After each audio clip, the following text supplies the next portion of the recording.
pinalalabas niya na yung ating Pangulo or si Martin Romualdez will resort to killing just to eliminate her bilang kandidato sa 2028 elections. Naniniwala kayo sa ganyang narrative ni Sara? Malinaw po na siya yung nagbanta. Si Martin Romualdez nga po, hindi nagsasalita ng kanyang mga plano. Siya man lang po ang daldal ng daldal sa mga interviews niya sa media. Pagkatapos, na-discover natin yung mga nag-interview sa kanya na mga reporters, lalo yung doon sa Melbourne, lahat bayad. Bayad niya daw. Kaya magtanongan niya kayo na magtanong kasi bayad ko yung plane ticket ninyo in all. Tanong lang niya kayo.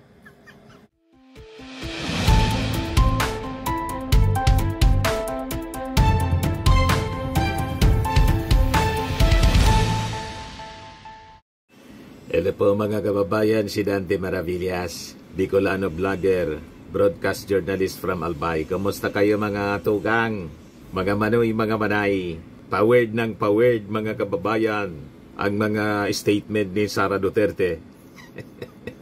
Ayan po, sabi dito sa balita ng Philippine Daily Inquirer, Sara Duterte still mum on 2028 election plans.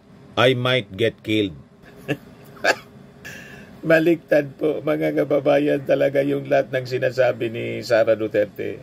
Pinalalabas yung dati niyang narrative na may mga gustong gumurgor daw sa kanya. Pinalalabas may banta sa kanyang buhay. Siya po yung malinaw na nagbanta. Siya yung nagbanta sa ating Pangulong Bongbong Marcos, kay Lisa Marcos at saka kay Martin Romualdez. Pagkatapos, ang script naman niya nang tanungin mga kababayan ng mainstream media kung ano yung plano sa 2028. Baka niya ako mapatay. Delikado ito mga kababayan na mga statement. Baka sa mga susunod na araw may mangyaring ambush me para isisi sa ating administrasyon, sa ating Pangulong Bongbong Marcos or kay Martin Romualdez na kinakamuhi mga kababayan ni Sara Duterte. That is possible. Mga kababayan, yung ambush me, may history na po siya na ganong uri ng kwento. Ang sabi, may gustong pumatay daw sa kanya. Nung tanungin siya kung ano nangyari doon sa marka sa kanyang piklat sa kanyang lieg, may gustoan niyang gumurgur sa akin. Pero hindi sila nagtagumpay. Kung may nag-attempt sa kanya, sabi nga natin mga kababayan, bakit walang report sa PNP or sa NBI? Ang gustong mangyari mga kababayan ni Sara, lahat ng kanyang kwento, kailangang paniwalaan ng mga mamamayang Filipino. Yung mga kwento niya po, karamihan baliktad. Ito yung balita ngayon. Vice President Sara Duterte stayed silent about her future political plans on Wednesday, particularly for the 2028 election, stating that revealing them would only increase her fear for her safety. Duterte made the pronouncement when asked about her plans during a media interview here in Pampanga. Well, I cannot answer that because they might kill me. Sabi po ni Sara. Diyan niya, Mr. Maravillas, ang basa mo dyan. Mind conditioning po. Pabiktim nga po. Gusto niyang baliktarin ang lahat ng kwento na siya pinag-iinitan dahil sa kanyang plan, although hindi pa man niya sinasabi ang mga specifics, pero malinaw po sa kanyang mga statements na talagang laway na laway si Sara na tumakbo sa pagkapangulo. Ang layo pa nga po ng 2028, gusto nang palitan mismo yung ating Pangulo. Inappoint na niya yung sarili niya as designated survivor. Imagine that. Ito kasi ginagawa niyang narrative to support yung kwento niya na ang rason kung bakit siya mga kababayan na impeach dahil gusto siyang i-eliminate as a candidate in 2028. Yun man lang po ang ibig sabihin nito. Sabi ni Sara, and I think what comes next is, it's like, let's just get this woman killed so that the administration's problem is over. Note, the administration, not the people's problem. So, pinalalabas niya na yung ating Pangulo or si Martin Romualdez will resort to killing just to eliminate her bilang kandidato sa 2028 elections. Naniniwala kayo sa ganyang narrative ni Sara? Malinaw po na siya yung nagbanta. Si Martin Romualdez nga po, hindi nagsasalita ng kanyang mga plano. Siya man lang po ang daldal ng daldal sa mga interviews niya sa media. Pagkatapos, na-discover natin yung mga nag-interview sa kanya na mga reporters, lalo yung doon sa Melbourne, lahat bayad. Bayad niya daw. Kaya magtanongan niya kayo na magtanong kasi bayad ko yung plane ticket ninyo in all. Tanong lang niya kayo. Sabi ni Sara po, so gusto niya tayong paniwalain na may banta sa kanyang buhay. When in fact, siya yung nagbanta. Kaya nga siya na-impeach. Yun ang laman ng first article ng impeachment. Pagkatapos, binanata ni Sara yung Palasyo Malacanang mga kababayan dahil sa pag-question sa kanyang mga overseas trips. Ayan Sara Duterte slams Palace for questioning her overseas trips. Yung kanyang mga personal trips, calling her critics stupid. Mga bobo daw, yung mga critics niya. Ganon katindi at nakakayaan niya.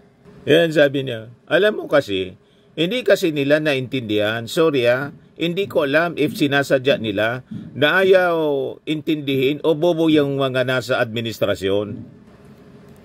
Iwan ko, sa totoo lang talaga, nahiya ako sa mga Filipino na nanonood yung ibang bansa sa atin ang ganito yung estado ng this is the state of the nation. Ganon. Ayan si Sara, mga kababayan. Mr. Officer Tangkang, kayo po ba as Vice President alam mo kasi, hindi kasi nila naiintindihan, sorry Hindi ko alam kung sinasadya nila na ayaw intindihin o talagang bobo lang talaga yung nasa administrasyon. I'd like to lean doon sa latter kasi sa lahat ng mga desisyon nila lately.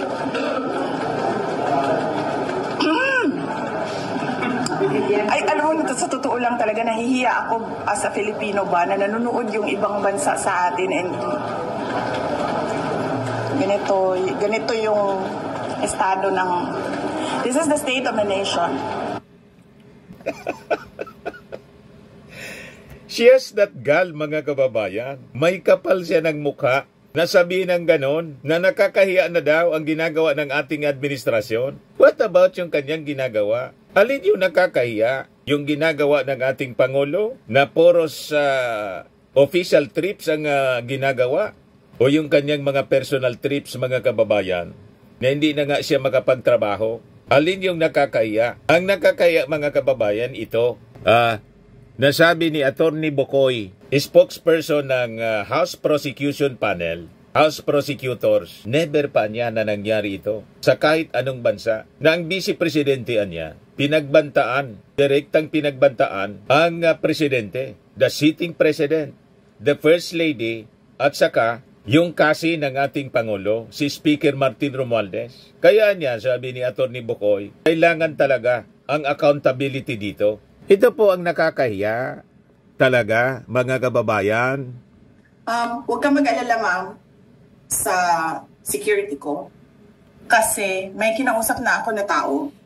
Sinabi ko sa kanya, kapag pinatay ako, patayin mo si BBM, si Lisa Araneta, at si Martin Romualdez. No joke. No joke. Nagdilin na ako, ma'am. Pag namatay ako, sabi ko, huwag ka tumigil hanggang hindi mo mapatay sila. And then he said yes. Yan ang nakakahiya. Tama po, mga kababayan? Di ba yun ang nakakahiya? Pagkatapos, binabaliktad ni Sara Duterte ang narrative. Pinalalabas niya, may banta sa kanyang buhay. Gusto siya talagang i-eliminate para hindi makakandidato sa 2028 presidential elections. I might get killed. May ganon na narrative, mga kababayan, si Sara Duterte. Kaya pag may nangyari in the future po na insidente, na may nag-attempt sa kanyang buhay, may nag-ambush halimbawa, huwag tayong maniwala. It could be ambush me. Minamindset na po tayo. Kinokondisyon na yung ating isipan na may magtatangka sa kanyang buhay para lang siya i-eliminate. Kasi yon ang kanyang kwento mga kababayan dahil sa final na impeachment complaint laban sa kanya. Pinalalabas niya, it is politically motivated. Yan o, sabi niya. I am the frontrunner in the presidential race in 2028. The survey shows that. And I think they want to eliminate the frontrunner. Yan o, sabi sa report ng News 5. Politically motivated. Muling iginiit ni Vice President Sara Duterte na politically motivated umano ang kinakaharap niyang impeachment process. Sa isang panayam sa Russian state media, sinabi ni Bisi na ginigipit lang umano ng Administrasyong Marcos ang kanyang pamilya. They think that if they take out former President Duterte, they will weaken me because it's one brand, it's one family. Yan ang pang-cover niya sa kanyang mga ginawang kasalanan. Paano naging politically motivated mga kababayan ang pagpapanagot sa mga kasalanan kanyang ginawa? Kung hindi man po niya yon ginawa na mga kasalanan, walang impeachment complaint sana na final sa kanya. Kaya tama itong post ni Gary Alejano, dating Magdalo representative po. It's not a justification to evade accountability niya. Clear mo muna ang issues laban sa'yo sa impeachment hearing. Bloodbath sabi mo, iwas ka man ng iwas. Sinupalpal ni Gary Aliano mga kababayan si Sara Duterte. Sabi mo, anya bloodbath, pero iwas ka ng iwas. May bago na naman na palusot si Sara. Sabi ni Sara, agairan niya ako ng mga abogado. Librihan niya, susundin ko kung ano ang advice sa akin ng mga abogado kasi sayang naman yung bayad ko sa kanila. Yun daw yung advice kasi, dismiss the case. What? Yan, sabi ni Sara, sa interview kahapon, hindi ko pairalin yung gusto ko over doon sa gusto ng abogado because that would mean I'm wasting my money paying my lawyers but not listening to their expert advice. Yan, sabi rito, mas pinili ni Vice President Sara Duterte na sundin ang payo ng kanyang mga abogado sa pagtugon sa impeachment complaint na maging maingat sa halip na masangkot sa bloodbath na nauna na niyang gustong mangyari. O, di ba? Tama yung mga analysis natin. Lahat lang po lahat man lang hangin, lahat yabang yung mga bloodbath niya. Pero ang totoo, ayaw niya ng bloodbath. Kaya sabi ni Attorney Princess Abante, yung bloodbath niya naging wisik-wisik na lang. Yan sabi ni Attorney Abante, BP Duterte's bloodbath count reduced to wisik-wisik, sabi ni Abante, yung spokesperson ng Congress. Vice President Sara Duterte's somewhat evasive answer ad cautelam to the impeachment complaint makes House of Representatives spokesperson Princess Abante think that the former is not ready for her bloodbath yet. Baka wisik-wisik na lang daw muna. Pero sabi ni Abante, gusto natin magtuloy-tuloy ang trial. Mapresenta na ang ebidensya. Doon lang natin malalaman yung kasagutan sa lahat ng ating tanong. Sabi ko sa inyo, lahat man lang po yabang, hangin itong si Sara Duterte. Manang-mana sa tatay. Di ba? Ngayon, sabi naman ng 31 million movement, ang cringe naman ng character development sa totoo lang. Reaction nila dito sa I am the front runner niya in the presidential race. And I think they want to eliminate the front runner, sabi ni Sara. Si Sara Duterte, busy kakasigaw ng politically motivated. Pero ang plot twist, drum roll, siya pala ang pinaka-motivated to run for president. Tapos, pinoproject kay House Speaker Martin Romualdez, girl, look in the mirror. SMR never needed to destroy others just to lead. Correct. Pagkatapos, nag-insinuate siya na plano siyang ipapatay. Plano siya mga kababayan na ipa-eliminate para mawala yung frontrunner. So in effect, inaakyos ang administrasyon, ang ating Pangulo na plano siyang ipa-eliminate. Isabi nga natin, wala mang ganun pong karakter ang Marcos family. Walang ganon. Kahit si Martin Romualdez, walang ganon na reputasyon ang magpapatay o ipapatay ang kanilang mga political opponents. Nakita ninyo, noong panahon ng kanyang tatay, nagparaya si Apo Lakay, umalis na lang po sa Palasyo Malacanang. Gusto nang ipalusob ni Fabian Ver, yung mga nagpi-people power, sinaway ng dating Pangulong Marcos Sr. Nagparaya sila. Kaya nga po bloodless. Kaya nga po mga kababayan, pati yung war on drugs ng ating Pangulo, bloodless, hindi yung bloody, tulad ng tatay ni Sara. Kaya nga po, nasa ICC yung kanyang tatay. Mamaya, ibigay ko sa inyo kung ano yung mga developments tungkol sa kanyang tatay. Balikan muna natin itong kanyang mga pinagdadaldal dito sa interview ng mainstream media. So, ilalagay namin doon personal to differentiate it from official. Kasi pag personal, hindi ako gumagamit ng pera ng bayan. Pag official, gumagamit ako ng pera ng bayan. Hindi ibig sabihin na personal na lakad yan ay holiday o pamamasyal yan. So, yun yung ibig sabihin ng personal. Walang ginamit na pera ng gobyerno sa lakad na ito. Pero nagtatrabaho pa rin ako. Hindi namin po makita na nagtatrabaho ka. Nagtatrabaho ka para sa tatay mo. Pero ang sweldo mo, kinokobra mo from the taxes of the Filipino people. Yan ang problema po eh. At saka, bilang vice presidente na may pinakang marami,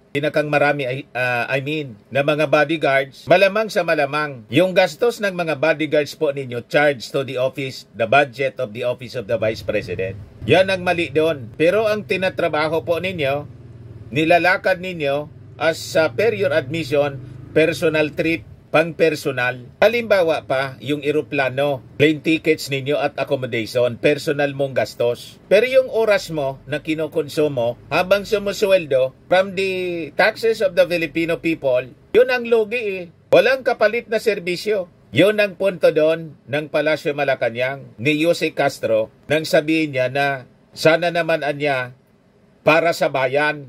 Hindi man po yan para sa bayan, kundi para sa inyo na pakinabang lang. May mga abogado na kayo na may mga abogado na kayo na hinire to defend Digong in the ICC.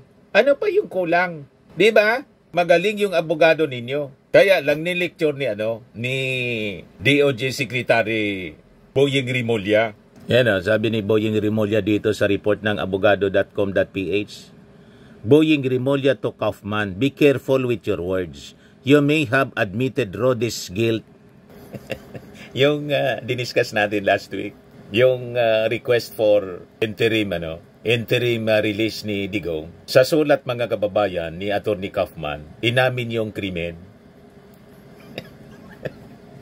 Nilaglag. Nilaglag yung client niya mga kababayan. Sabi dito ni Secretary Rimulya, dito sa balita, Rimulya has called out a lapse on the part of former President Rodrigo Duterte's defense counsel, Nicholas Kaufman, over his choice of words in a plea to the International Criminal Court for interim release. The controversy stems from Kaufman's June 12 request to the ICC seeking temporary freedom for the 80-year-old Duterte. Sabi kasi mga kababayan sa request, that the former president is not a flight risk, would not endanger proceedings, and notably, would not continue to commit crimes. So, ang ibig sabihin, inamin mismo ng abogado ni Digong na nag-commit ng crimes talaga. Yung kanyang kliyente would not continue to commit crimes.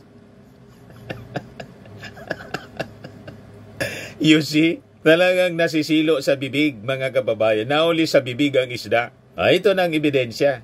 Na maging yung defense counsel ni Digong, inamin na talagang nakagawa ng krimen ang kanyang kliyente. Napakalinaw, would not continue to commit crimes. That last part raised red flags for Malacanang and now Rimulya, who both suggest the wording anya could be interpreted as unintended admission of the crimes charge. Hoy, Secretary Boyeng, ba't pinagsasabihan mo pa? Hayaan mo na. Parang nag-abogado ka na rin. Huwag kang mag-abogado sa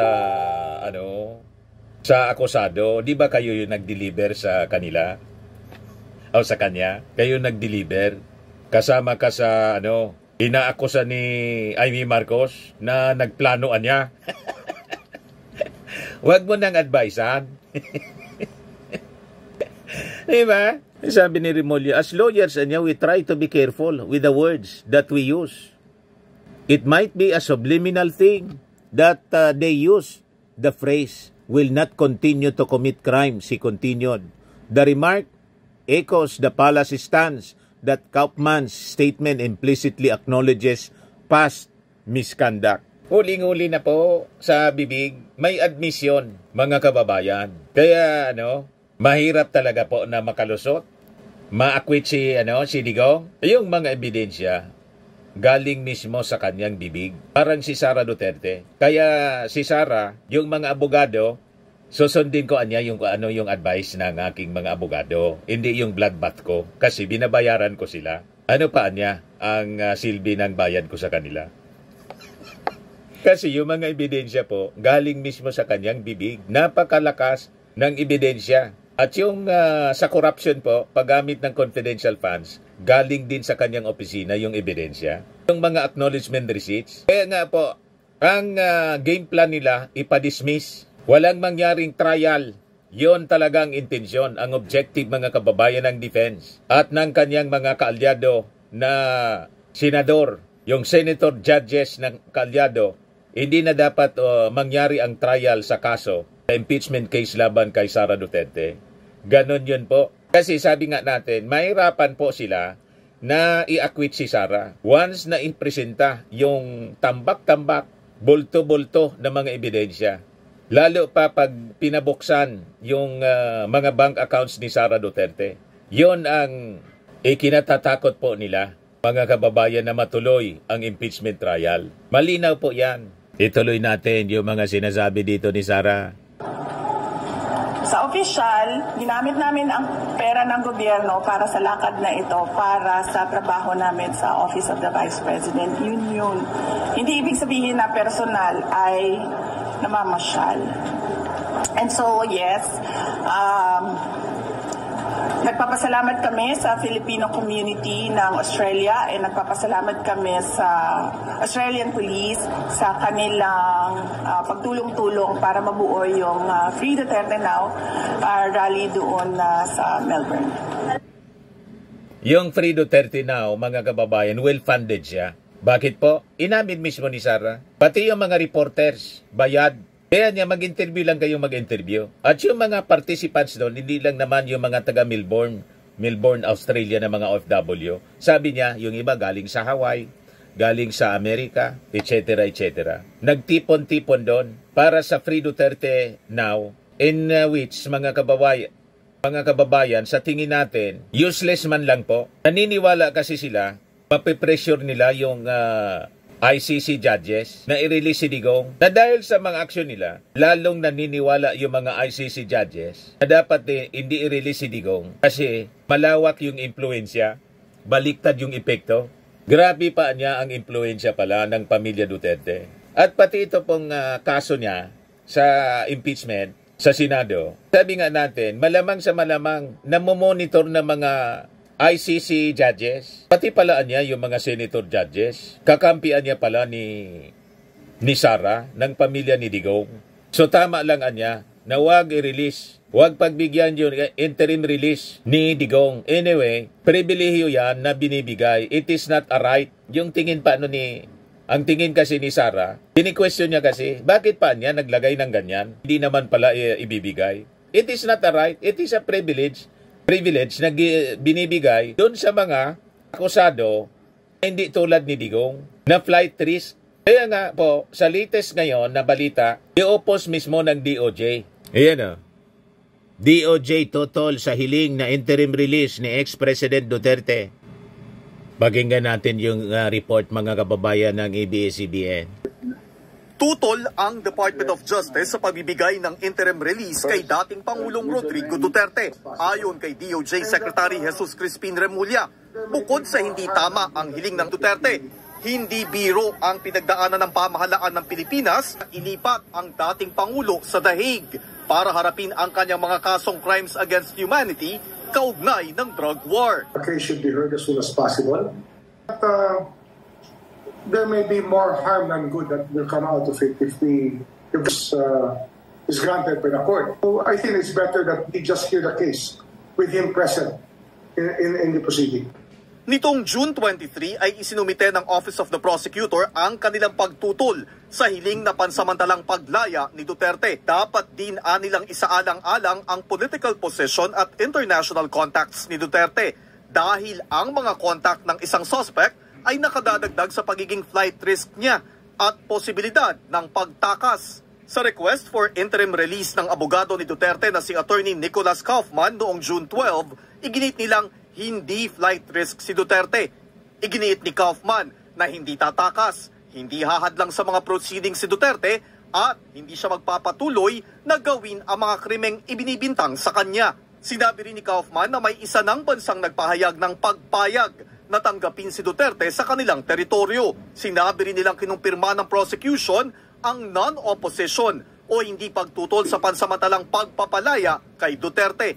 Pero ayon kay Attorney Cristina Conti, isa sa mga abogado ng mga biktima ng extrajudicial killings ng drug war, ng bluff o ng lito lang ang abogado ni Duterte dahil tinutulan na rin ng prosecution ang pagpapalaya sa dating Pangulo. Idiniin din niya ang pag-iit ng prosecution na dahil sinabi ng mga kaalyado at pamilya ni Duterte na kidnapping ang naganap, malabong bumalik ang isang sinasabing kinidnap sa kustodiya ng kanyang kidnapper. Siyang tatakas o hindi sisipot sa September 23. Unang-unang punto ay hindi niya nga kinikilala yung legitimacy ng arrest, legitimacy ng court. Pero sagot ni Vice President Sara Duterte, wala namang magagawa ang kanyang posisyon sa gobyerno para maimpluwensyahan ang ibang bansang tatanggap kay Duterte. My power and authority do not extend beyond Philippine shores. So kung saan man yung bansa na may interim release ay wala tayong say. Git pa ng pangalawang Pangulo, dapat ang paggalang sa karapatang pantao at hustisya ay binibigay rin ng ICC sa 80 taong gulang niyang ama. Adrian Ayalin, ABS-CBN News. Yan ang argumento ni Sara. Oh. He is 80 years old. He is not in good health. He's not been eating well. He needs support from familiar people and he needs the care of his family in Labuans. 80 anyos na daw. Bakit ito? In 2022, an 80-year-old man was arrested for allegedly stealing mangoes from a land he owned. Yes, sabi dito, kawawa naman si tatay. Vice President Sara Duterte says her 80-year-old father, former President Rodrigo Duterte, deserves sympathy, citing his poor health, loss of appetite, and need for family care. But in 2022, another 80-year-old man was arrested for allegedly stealing mangoes from a land he once owned. Panahon ni Digong, wala silang pakialam pagdating sa mga mahihirap. Pero pagdating sa kanyang pamilya, kay Digong, may pakialam siya. Kawawa naman.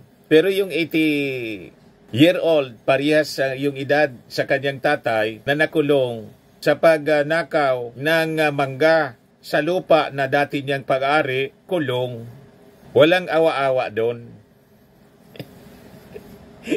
You see? At sabi nga natin, buti nga si Digong, hanggang ngayon buhay pa. At binibigyan ng due process. Pagkakataon na ma-defend yung kanyang sarili in court. Maganda yung kalagayan sa kanyang kulungan. Pero yung mga na-AJK po, patay na. Napakarami nila. Kaya walang base ang mga argumento ni Sara.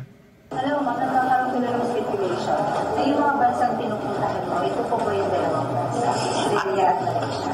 Kung hindi sila bobo, maiintindihan nila yung ginagawa ko. Bobo kasi sila kaya hindi nila naiintindihan Umupo sila. Tingnan nila. Hindi ko sasabihin kung ano yung ginagawa. I don't like talking about how I think and what I think. So, kung meron silang gusto basahin doon, good luck. We move on to other matters. Kaya yung nangyari mga kababayan sa kanyang interview, binasya ng mga netizens po. Yan o. Sabi ni Seferino, she is an embarrassment to us Filipinos. She is really out of touch to reality. The world is changing fast, but her frame of mind is quite alarming. She could not even something on coping with the challenges of global community. Sabi ni Juan Civiliano, praning. Sabi ni Villalahinio, look who is talking. Sara the Brilliant, ha ha ha ha. O Bob BP. Sabi ni Pinay ako, mas frustrated kami sa'yo. Sabi ni Open Diary, by the abundance of the heart, the mouth speaks.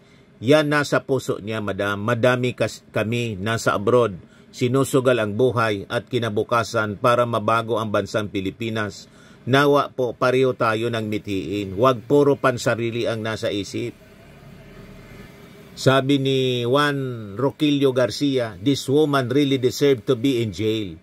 Her GMRC is zero, not really fit for public service. Sabi ni Domingo Queresa, parang wala sa sarili na magsalita.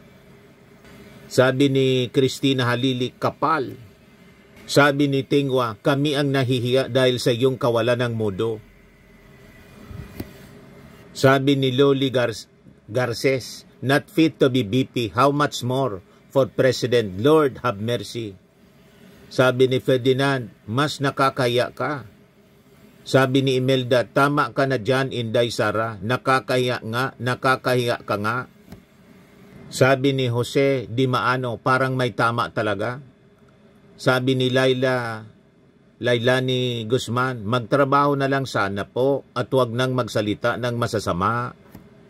Sabi ni Adnilem, Sara, what have you done so far for the good of the Filipino people? Name one before you criticize the current administration.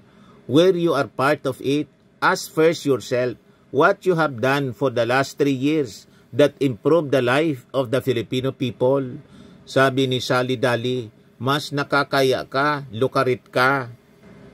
Sabi ni Jaig, lutang ba siya, masahol pa sa lugaw. Kung bobo ang admin, ay ano ang tawag sa kanya? Minsan nakakalito kung may sapi ba siya dahil sa sobrang pride niya or may saltik ba siya. Di nakaka-vice president ang mga kilos at pananalita niya. Sobrang nakakaya bilang Pilipino na ganyan ang asal ng isang vice president.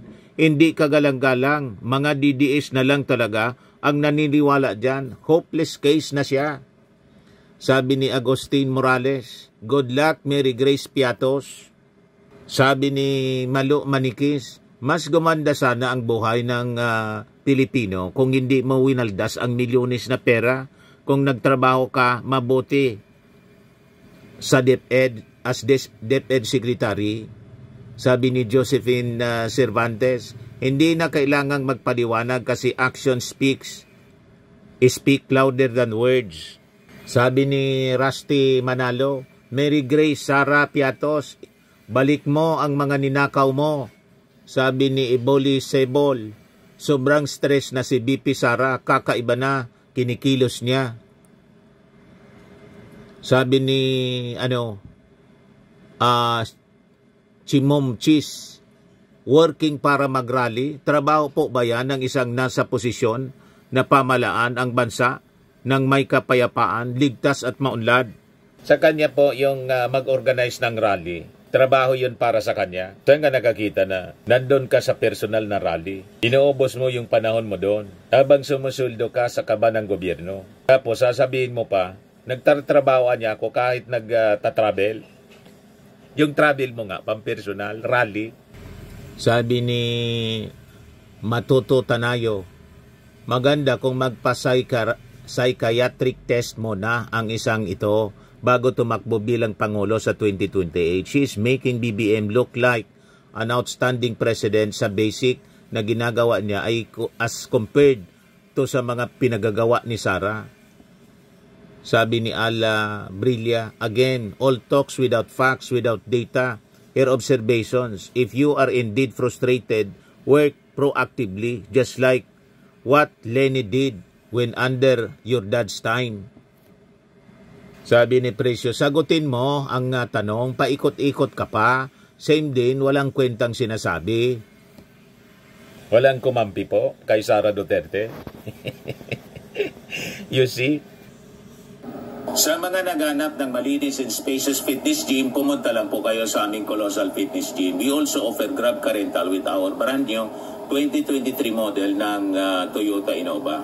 We also accept booking for those who are planning to travel via PAL, Cebu Pacific, and other airline companies, local and international, and bills payment for Meralco Bills, PLDT, Aleco Bills, etc. Ang Colossal Fitness Gym is located at 3rd floor Security Bank Building, Lanco Business Park, Legazpi City, Albay. For inquiries, look for Chilon Maravillas. Contact number 0966-802-0949. Yan yung aming Innova. Lagi na pong matao sa amin. Pati mga foreigners po, tingnan ninyo. Mga British tourists sila.